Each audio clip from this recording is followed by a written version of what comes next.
Bonjour Stéphanie, de quoi vas-tu nous parler aujourd'hui? Aujourd'hui, nous allons apprendre à mettre en place un élevage de grillons. Mais j'ai reçu 3 colis. Lequel c'est? Ah, je crois que c'est celui-ci. Ouvrons cette boîte. Oui, ce sont bien mes grillons. Ludo! Pas si fort, Steph. Ah oui, ouf. J'ai reçu mes grillons et il me faut du matériel. Mais lequel? Eh ben, je vais le chercher justement.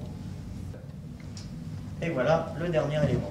Il nous faut donc des boîtes à œufs, une boîte de coton imbibé d'eau, de la nourriture et un vivarium qu'on appelle phonarium à Lopi. Et évidemment, les grillons. Ah bah c'est super, on a tout ce qu'il faut. Donc on commence comment? Comme tu le vois, Stéphanie, les grillons ont des pattes sauteuses. Ça leur permet de sauter et de courir dans tous les sens. C'est pour ça que nous allons mettre le décor avant les grillons dans le vivarium. C'est parti. Alors, pour commencer, nous allons installer dans un tiers du vivarium les boîtes à œufs. Alors pourquoi des boîtes à œufs et pourquoi dans un tiers du vivarium? Alors, tout simplement parce que ça va servir de cachette et faciliter l'émue des grillons. Et puis un tiers pour pouvoir placer le reste de l'installation, c'est-à-dire la nourriture et le pont noir. D'accord, et pour pouvoir nettoyer plus facilement aussi, je suppose. Tout à fait. Alors on continue avec de l'eau et de la nourriture. Tout à fait. Une coupelle qui va être emplie de coton imbibé d'eau pour éviter les noyades. Et une coupelle de nourriture, croquettes et paillettes pour poissons. Et ça alors, ça sert à quoi? Des paillettes à disséminer pour les petits grillons qui n'arrivent pas à accéder tout simplement à la coupelle. Ça y est, on les installe. Et oui, alors attention, prenez précaution de bien vous mettre dans le vivarium, de récupérer la boîte à œufs que vous avez reçue et de vider le contenu de la boîte par-dessus les boîtes à œufs. Et hop, on ferme.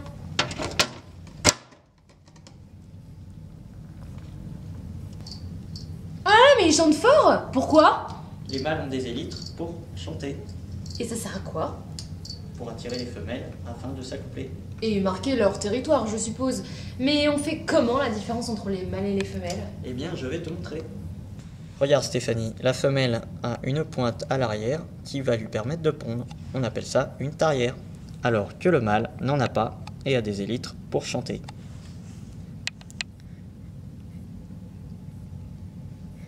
Alors, très bien, une tarière chez la femelle. Mais elle va pondre où ses œufs? Alors la femelle va pondre dans un petit pond noir que nous allons réaliser avec du terreau fin, tamisé, humide, avec un petit grillage pour le couvercle afin d'éviter que les femelles mangent les œufs.